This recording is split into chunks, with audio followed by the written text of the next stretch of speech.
This Week in the Boardroom, brought to you by Corporate Board Member and host NYSE Euronext, along with governance knowledge partners, the Center for Audit Quality, and Grant Thornton, and contributing partners, National Investor Relations Institute, and the Society of Corporate Secretaries and Governance Professionals.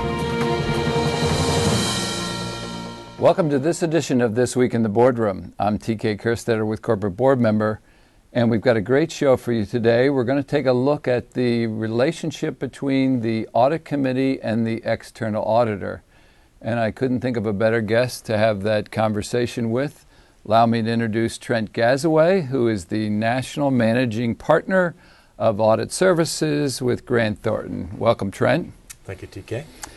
I thought we'd first look at when the Audit Committee is taking a look at selecting the external auditor. This is a process that they have to go through.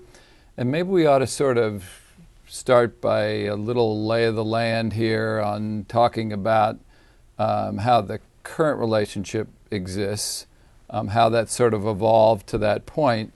And then more recently, has there been any regulatory activity that has sort of molded that relationship? Well, I think when you look back at some of the watershed moments that have happened in the relationship between the Audit Committee and the Auditor, the biggest one is obviously the advent of the Sarbanes-Oxley Act in the early part of this century. And we haven't had major regulatory changes that have affected the relationship since then. But what that did is it established the Audit Committee with the legal responsibility to both oversee the financial reporting process of the issuer and to oversee the external auditor's relationship with the company. And that created a lot of change over the years in terms of how audit committees and auditors interacted. What we've seen since then is a dramatic increase in the amount of time that we spend together. A lot more dialogue about the quality of the financial reporting processes, about the complex accounting transactions and the complex accounting around those transactions. So that has been good. What we've seen lately is we've seen a focus in some regulatory environments on the objectivity of the auditor, the skepticism of the auditor. And there's been a lot of discussion about things like whether or not there should be mandatory audit firm rotation or mandatory tendering, and there's a lot of different avenues that could go.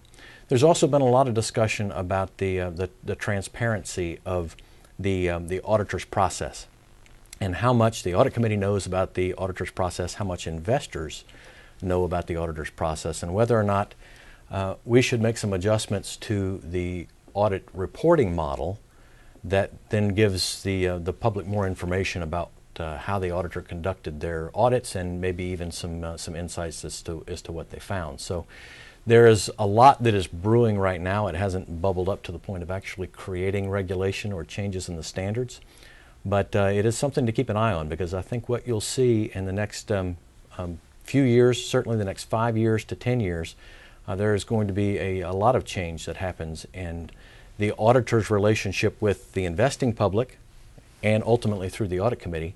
And the Audit Committee has to have a big part in overseeing that. And so I think you'll see that increasing over time. Well, we have been supportive of the theory on this show. It shows you how long it's been running, but on the mandatory partner rotation, right. That certainly made a lot of sense. But I got to tell you, we've been shooting some big holes in the concept, and certainly what we've heard from the businesses and the companies themselves, this idea of having mandatory audit firm rotation is certainly under a lot of fire, right, as far as the business community is concerned. Yeah, and I think what you're seeing is there are different avenues for this depending on which side of the Atlantic Ocean you're on. Europe seems to be more interested in pursuing some sort of either mandatory firm rotation, or it seems more likely right now a mandatory retendering of the audit. In the U.S., it seems a little bit less likely that we're going to go down that road. I suspect we will take a wait-and-see attitude about what happens. I do think it's important to get to what's underlying that whole discussion about whether or not we should rotate firms, and that is this notion that we have to make sure that we protect the objectivity and the professional skepticism of the auditor, and the audit committee needs to play an important role in that. They need to be constantly on the lookout for signs that maybe the auditor doesn't have a healthy level of skepticism. It doesn't make any difference how long that auditor has been doing the work. That skepticism needs to be there, and the audit committee needs to play an important role in making sure that that happens. And so what I would like to see is a lot more dialogue around that between the audit committee and the auditor, both in full sessions and in executive sessions, about the concept of healthy skepticism. Well, certainly the audit committee has the responsibility of managing that external relationship. So what have you seen of late, related to that? Has much changed in what's happened relative to that relationship? The way the audit committee is overseeing the auditor relationship and managing that, yes. Yeah, I think it's mostly manifest in an increase in the amount of time that audit committees and auditors are spending together, and a lot more detailed conversations about the nature of transactions and the accounting behind those transactions. I've been involved in some very good executive sessions between the external auditor and the audit committee, where there's been good dialogue about the quality of the financial reporting process, the level of resources, whether or not the company has enough financial reporting resources to be able to handle some of the complex accounting issues that they may be dealing with. And so I'm really glad to see that, and I would encourage audit committees to have that kind of dialogue. You want to know, recognizing that the audit committee is responsible for overseeing the financial reporting process, you want to get as much information as you can from as many different sources to be confident that the company has an appropriate level and quantity of skills to be able to handle the types of accounting issues that they deal with. And those can be very different depending on the industry that you're in, depending on the types of transactions that you enter into.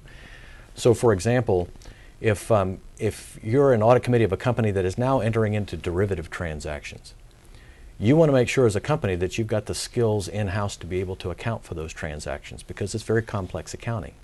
And so there should be dialogue between the audit committee and the auditor about whether or not the company has those skills. How about dialogue?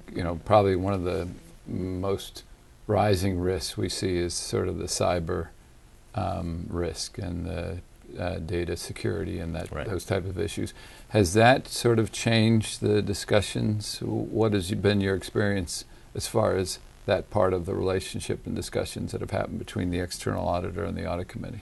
It's interesting that you bring that topic up of cybersecurity. And when I think about that in relation to the auditor's role, the external auditor's role, the internal auditor's role in the audit committee, this is really starting to play in that world of enterprise risk management. That's really what cybersecurity is a component of that.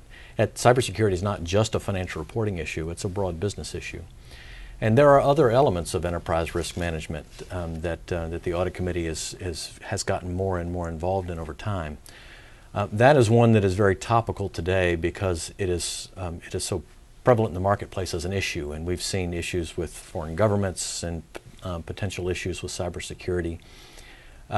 It's something that every organization needs to focus on. Particularly, U.S. public companies are particularly threatened by it.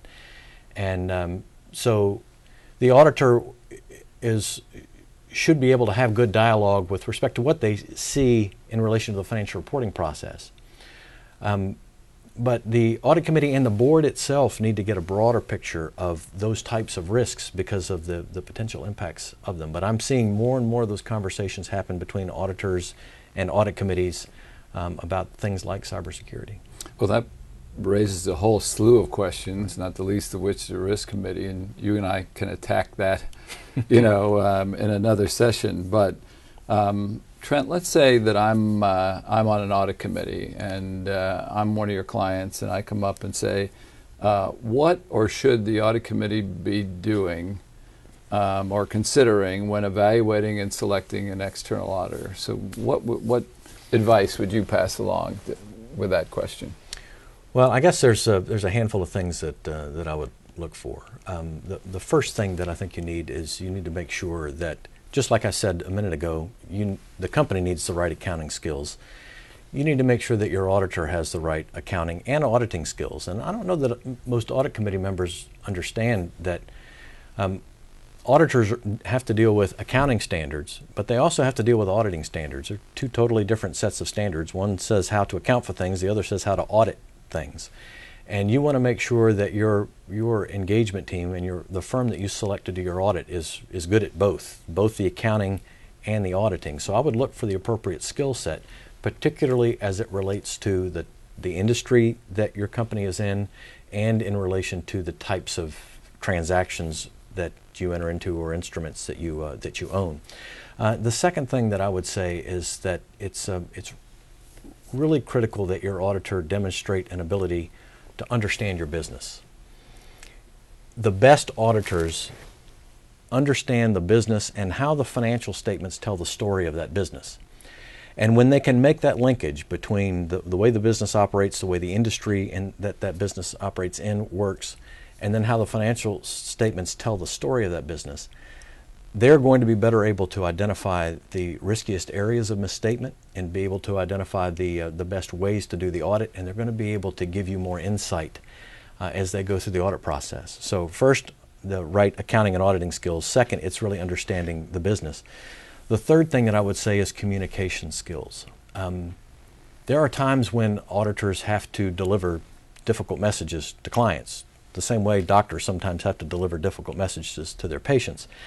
And you want to make sure that you have an engagement team, and in particular an engagement partner that has the ability to deliver a difficult message in a practical way, but in a complete way. You don't want an audit partner that is going to kind of sugarcoat the issue. Let's get the issues out on the table and let's talk about them. That is always important. It becomes more important when you may have a company with some might consider to be an aggressive management team. The ability of that audit partner, the managing partner of that engagement, to be able to stand up and tell you exactly what they're thinking is really critical. The fourth thing I would say is that you need an auditor that is collaborative in an objective sort of way, and what I mean by that is the auditor's job is to come in and objectively evaluate your financial statements and your financial reporting process. You want an auditor that is going to work with you in that and do a practical audit, but with the objectivity that they need to be able to do that job effectively. Their hands can't be tied in the process, but it is a two-way street. The company needs to work with the auditor, and the auditor needs to work with the company to make sure that we're getting the right information, that we're analyzing that information correctly on both sides, and reaching a proper conclusion. So it's really what I'll call objective collaboration. And then the last thing that I would say is that you want an auditor that's going to give you insights at the end of the day. You don't want an auditor that's just going to hand you a 3-paragraph opinion that says these financial statements are okay. You want an auditor that's going to sit across the table from you and tell you what they found during the process, what recommendations for improvement that they might have, what insights they might have about the quality of your financial reporting process and the accounting skills that you may have, and even some insights into your business. Your auditor sees more about how other companies operate than you can see as an individual just within the 4 walls of your company. So your auditor ought to be able to provide some insights to you as to what's going on out in the marketplace. Well, that sounds like great advice for anybody that goes through the process, and everybody has to go through the process on a regular basis, so those are some good rules to follow. I do want to point out as well that a partner, the Center for Audit Quality, just completed a tool called the Audit Committee Annual Evaluation of the External Auditor. And it is a tool that is available on their site, thecaq.org. And you can go onto that site and get a copy of that. It even has a rating system to help do that. So in addition to what Trent went over, there's also that tool that's available. And Trent, thank you for joining us today. I am going to ask you back. We're going to shoot another segment here because we couldn't get all the questions into this. But so to you, audience, that'll conclude today's show. But please join us. We're going to take another look at a critical topic that'll help you be a better board member or committee member, and we'll see you then.